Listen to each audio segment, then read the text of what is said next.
astrolabio. Y hace un ratito, José Luis, mencionabas este deseo de Donald Trump de volver a la luna. Bueno, hoy ABC, uno de los principales portales europeos lo que desean muchos, además que vaya él. Que vaya y que no vuelva, lo dejan plantado allá. Bueno, la información que hoy ABC Ciencia, este portal español, comunica, es que la NASA quiere construir una inmensa nave para buscar planetas gemelos de la Tierra. Una nave, sí. Esta es información publicada hoy.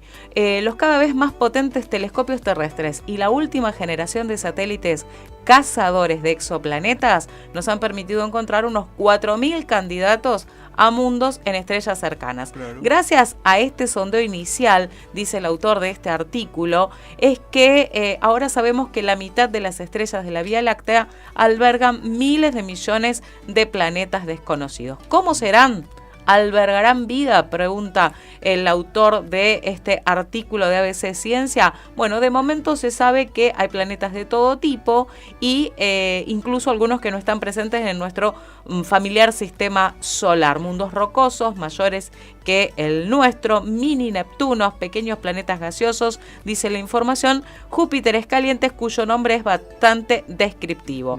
Dice que estudiar esta fauna planetaria nos permitiría entender la evolución y la vida de los sistemas solares, pero es justamente este el motivo por el cual la NASA saldría a buscar gemelos de la Tierra. Pero no remite al título que decía hablaba de la construcción de una nave.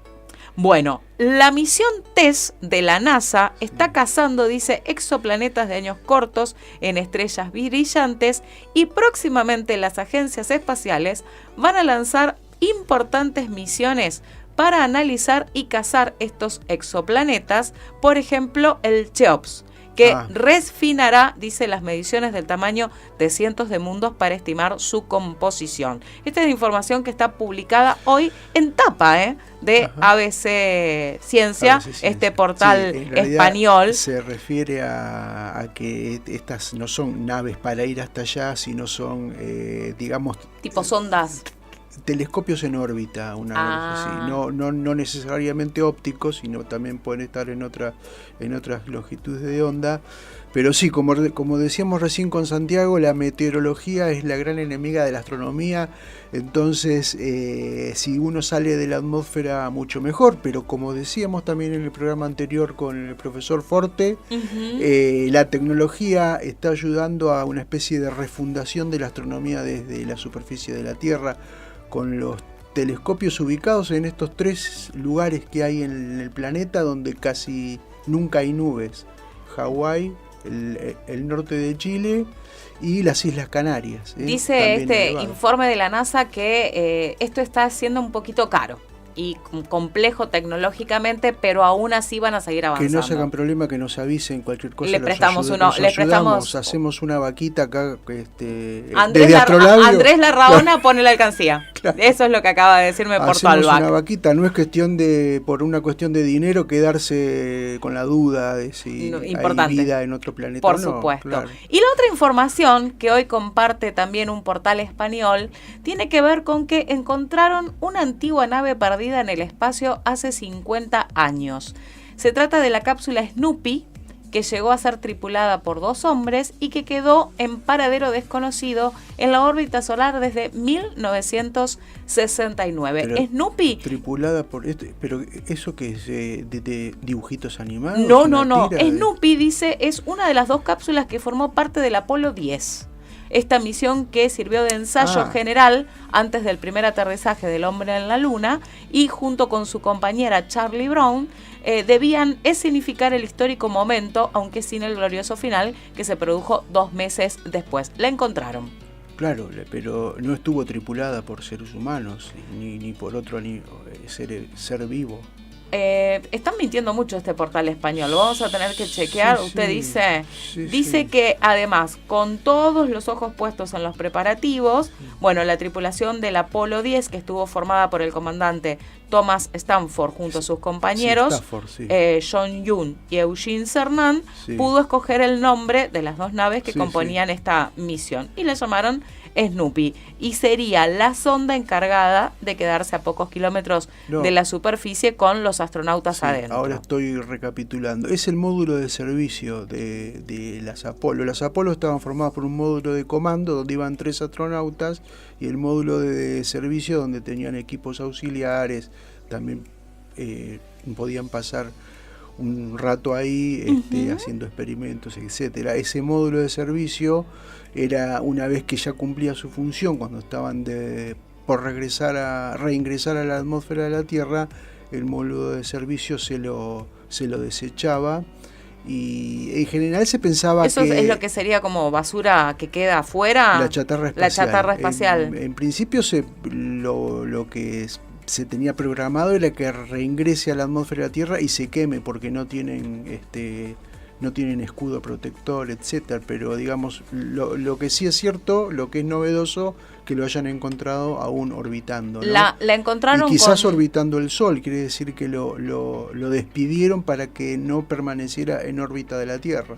Tanta información este artículo no estaría mencionando. Claro. Lo que sí dice es que la encontraron y que, están muy contentos los científicos de la NASA porque la hallaron. Esto está publicado hoy también en el diario Español. Otro que estuvo contento en su momento era Eratosthenes. Eratosthenes, que según las efemérides que consultamos a diario, un día como hoy, no sabemos si es cierta esta, 19 de junio, pero del año 240 a.C. No hay forma de saberlo, no. Así que podemos decir que era un día como hoy. Era un día como hoy. El astrónomo... Pero con sol.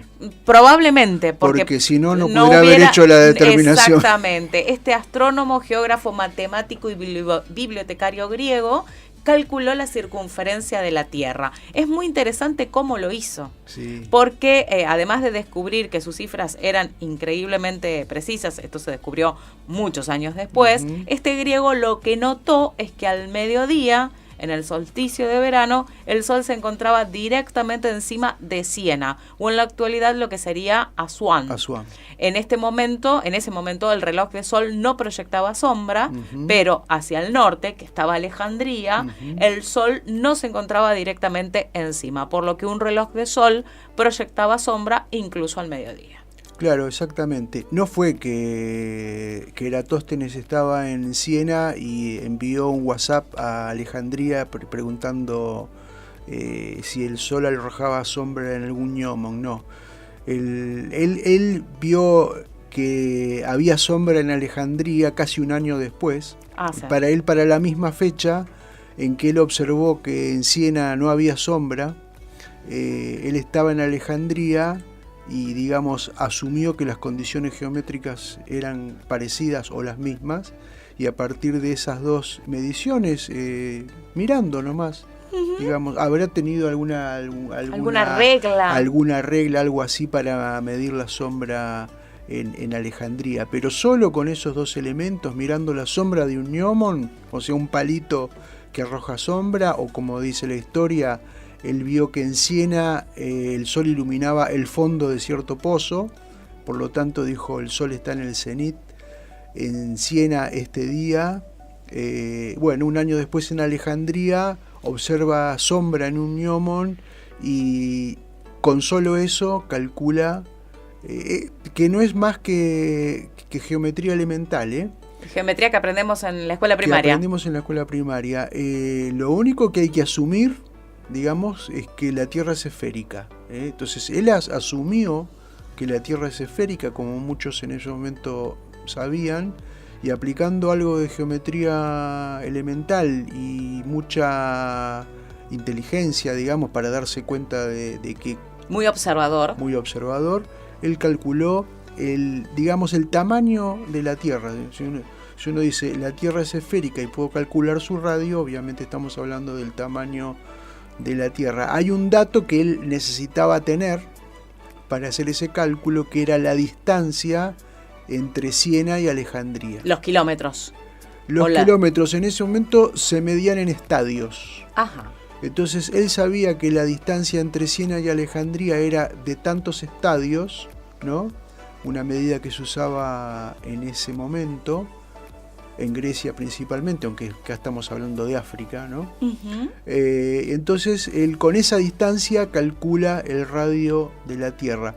Hay cierta discrepancia ahora de cuánto era un estadio. No, ya lo vamos a encontrar. Esa conversión no fue plasmada, preservada, claro, a lo largo de los documentos históricos que han quedado.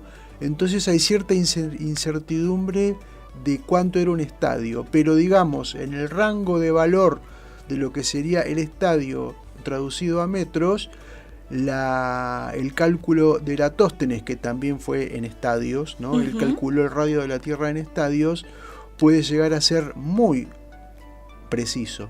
Después está esa historia que nos contaron en la primaria de que en tiempos de Colón se pensaba que la Tierra era plana. Y digamos. que nos tenían no era cierto, gigantes. porque ya Eratóstenes...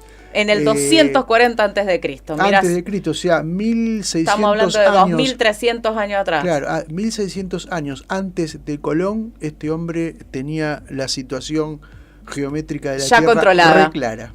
Bloque de noticias en Astrolabio.